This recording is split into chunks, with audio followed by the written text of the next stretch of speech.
ใช้ตัวสตอยใช่ไหม อยู่ตลาดนี่ตลาดอันน่ะเมืองช้ำ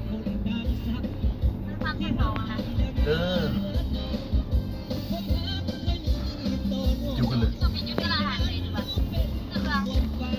สีม่วงสีม่วงโอ้นวดนั่นเนาะว่าสีม่วง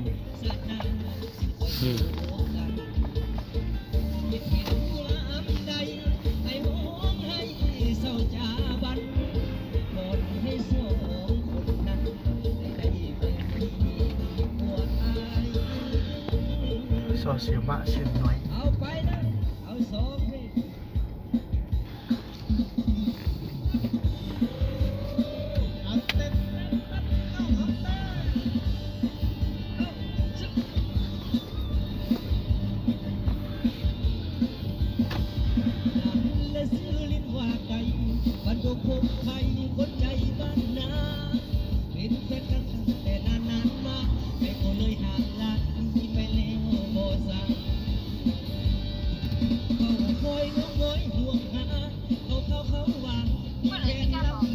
กำมันนี่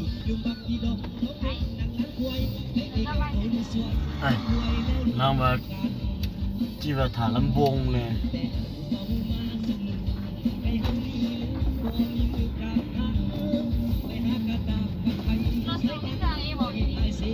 ตามม่วง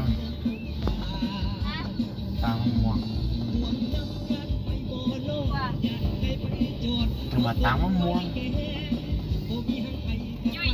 เย็นดังเดี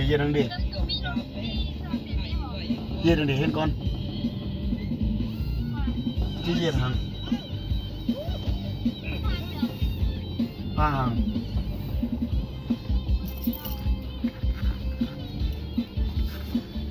เป็นทางไหนแนว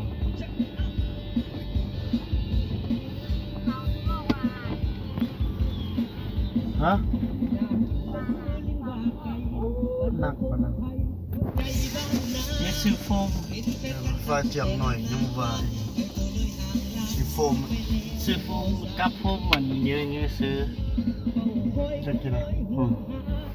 กับโฟมนะฮะ